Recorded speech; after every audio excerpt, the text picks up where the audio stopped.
Right, welcome back to Nightingale's Motorcycle Restorers and Metal Finishers. Right, we're going to get on to fuel and rusty tanks and steel fuel. Now, I have done a video of this, a couple of videos on how to use tank cleaners and rust removers. And over the years I've used loads of things, electrolysis, all the different stuff. But I decided, as you'll have seen again on another video, that I started using my own products. These two I've used for over 30 years. Obviously it's now branded under our own name, but we actually bottle it here in the workshops. We aren't just rebranding something, labelling. We're doing it here in the workshop. So we also do our own tank sealer.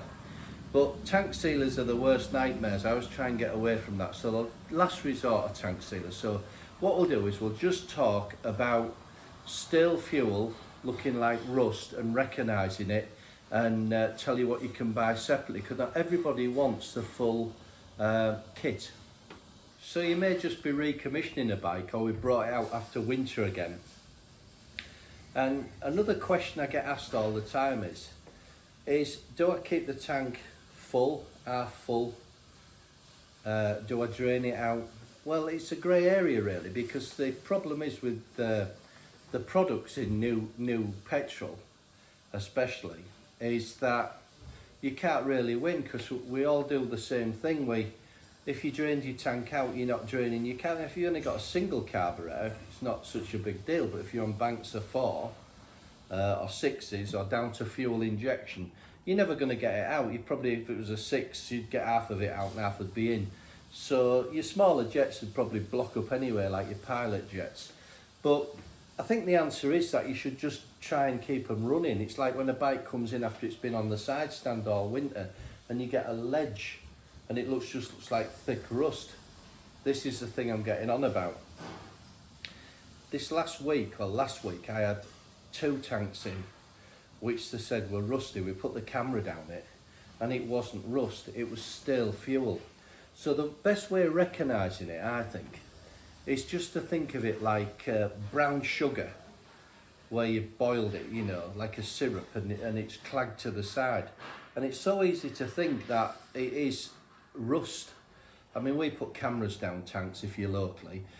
The other reason is, as I've said before, the only reason I started doing my own products was I stopped taking tanks in from away, because the couriers and that were denting stuff, and I never really saw the customer. It was go through a bike dealer, restoration. It wasn't that many retail customers. So as I say, I've used this for 30 years, them 2 products. So what I suggest first is we just look at what you've probably got in your tank to start with. So my advice on this would be, if it's an overall brown, and you can see it's not really looking like standing up brown rust, or down the seams, what you can see with the torch, it's a bit easy for us because we've got a camera. And different tanks are different. Obviously it's great if you've got a big sender unit, you don't have to worry about it really. But we're a petrol tank, and I've said it before, I'll say it again. If you just think of paper in your hallway through the letterbox, wallpaper in your hallway through your letterbox, that's what you're trying to do with a petrol tank. Now 95% of petrol tank failures are rushing. And if you go back to one of my petrol tank videos on, as well as fiberglass as well, just a little bit of different processes, you'll see that's all I go on about is rushing. So if you're not someone who have got the time or patience, it's not the time of putting it in, it's just letting it soak and do its job. What I'd suggest is, if you've got brown acrid all over, maybe a little bit of grittiness shaling if you've had the tank off, if not when you look down it, I'd suggest you could just split it for prep 1. So we've got prep 1, prep 2 and prep 3. Now these are in 1 litres. Wherever you buy them from, wherever you're going to buy, if it's not off me, you've got to remember that they come in smaller bottles usually than this. This is 100% concentrate. So if you've got a 30 litre tank and it was like the equivalent of a smaller tank like an FS1E, just 50% it. The secret is, it's just a few tips in the video what I've shown you, how to blank off, how to wrap. You're not really going to cause any problem with prep 1. So if you had just a where you think it's stale fuel, now this could be somebody ready for a race bike who's going to take it in for fuel injection either. They'll say, look, I want the tank cleaning out. Because what happens is someone, or a bike garage, a restoration garage like myself, will say, look, I'm sorry, but I can't just recommission it because your tank's rusty. And as soon as we start it up, the nerve centre is your bank of carbs or your fuel injection system. You're going to take it out once, halfway down the road, and things start happening, blocking up and causing us all kinds of problems. So what I'd say to you is, if you think it's just stale fuel been stud, I'd just go for Prep 1. So you can buy it separately. The thing is, Prep 1 will come with Prep 3, because this is going to give you a rinse. It'll neutralise it back out. So if you wanted this on our price list, we're £32 including the VAT and postage out to you. Obviously it's a bit cheaper if you come into us because you haven't got the postage. But what you're actually getting is a litre concentrate and a cleaner to flush it out with. Prep 2 is an acid. It's a commercial acid. Now what I find is if you follow it through 1, 2 and 3, you know, it's a perfect way of restoring your tank back. I would say one thing to you though, I dread petrol tank liners. And I think we went through a stage 5 or 6 years ago that everyone was selling just a liner. And the thing is, they're unnecessary sometimes to put in, unless you've got pinholes, micro-holes. But you've got to be pretty good. The video I've done, the tutorial, is fantastic showing you, but we have to do it at the process. I said, are you wasting your money? I take more liners out and get back to the substrate and clean it, acid it and neutralise it than actually fit liners, because they've been thrown in, they haven't been prepped right or prepared right, you know, and the time allowance, stick to the time allowances. So we'll come back onto that in a second, but I think first is, if you think you've just got a tank, a modern bike, old bike, anything, and you want to flush it out, you can buy that off us separately. Otherwise we sell a kit, 1, 2 and 3.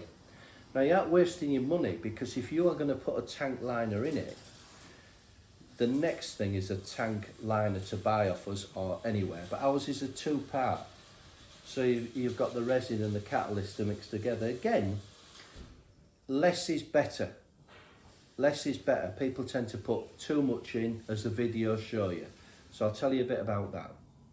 So I think my advice would say, if it's just a general flush out, just go for Prep 1.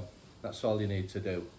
And just play it by ear, and you'll just flush it out. It'll have Prep 3 with it. And then you know you're safe to go. As I said, there's nothing worse than it getting into the carbs or fuel injection systems. And I use it all the time, any restorations. Our bikes what have been stood a long time, I just automatically flush it out. It's a time scale, you know, if you can take your tank off, do what the videos show. You can always ring me after 3 o'clock when the machinery off. And by now you probably know we're based in Scarborough, North Yorkshire, 01723 370 399. You can like and subscribe these videos, or add comments, or send us an email through and we'll answer your questions. But again, when it comes to tank liners, less is better. Everyone seems to put a bit more in for luck, but you've got to have your substrate taken back. These products will do it, but if you follow the video through, it will. This conversation though was brought to me again last week on 2 tanks came in, what do you think this is? And it was actually stale fuel, with a little bit of sediment in it, because you might have a bit of shaling in the bottom. If you think of some of the Japanese tanks and they come down, they come to a pleated seam, it sits in that V. And that's the biggest problem when we have failures and some tank liners. There's 2 tank liners that fail for me. One comes out in silver and it's just a 1-part, right? And I always say to people, if you can take a liner out with acetone, you know, 99% acetone, like nail varnish remover, think what modern fuel does, you know. But some lines, not saying they're totally bad, but it's because they've actually put the liner in and the substrate is still dirty where this had degreased it and the acid and neutralising it. Or also they've put it in when they've put a tank liner in, and they're in a garage and it's cold. They put the convector heater on.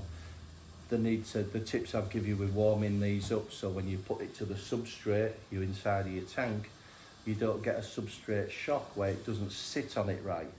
So as I say, A, B and C will do a full derust and a neutraliser. A will do your stale fuel, bin road, race, motocross, anything. And then if it comes to it and you have to buy a resin, they're the two you would buy off us. Obviously, if it's a fiberglass tank, you'd be neutralising it and then you'd be putting a resin into it. But I've done a video on, you wouldn't need the acid of course, I've done a video on really bad tanks. Been a Merlin I've just done, which had gone through a big inshole in the side of it, and the floor had gone in it, so I had to remesh it all. But the inside was totally in the mesh because it had lost its resin bond. The fuel had got into it, and if you'd have just poured a liner in it, you'd be wasting your money. So there's a few tips in that video. So you're going back a few videos, but if you look at tank liners and preparation, as I say, prep's the biggest thing. Again, if you're buying them off somebody else, not a problem, you can still ring me. I'm just saying, just be careful on some of the liners which are just single pack. It's only my experience being a motorcycle restorer, but I can't say how many tanks I've done from all over the country, and you do get a sense of saying, well, like, yeah, you can have a go at mine, or if you're just going to buy a tank liner, I'd advise you to stick to a one part. And anything you're buying in these, remember this is 1 litre of full concentrate. The biggest argument I always had, there's never enough. You know, them little bottles ain't enough. And how strong is it? You know, these are concentrates. So again, it was a quick one on, I think it's because there's a few bikes coming out after the winter. This is modern bikes as well, not old bikes. This is modern bikes with stale fuel in. I say they've been on the side stand, that ridge line across it. And you've had batteries off and batteries on charge, and yeah, you start your bike up in garage and time it fills up and it comes back onto 2 or 4 or 6, whatever, or a single cylinder, and you would run it and warm it up, then you stall it and we'd put fuel into it, and we haven't really let them warmed up, so you think to yourself you're causing worse problems on them. The idea is to take them for a bit of a run. So there's no answer to do I drain it, do I do this, because you only need a bit left in them carb float balls, and before you know, our fuel injection systems, and we can have problems, which I put through them carbs in some ultrasonic, big ultrasonic stuff, 6,000 watt pulse generators, and I can assure you, sometimes carb cleaner, anything, an airline and high pressure doesn't get it out all the time. You can still have problems. So it was one on tank liners. Preferably last, save your money if you can, go for this first, or just plan A, and that'll get you out of most of the problems. So till the next one, thanks for watching, do appreciate it, see you soon.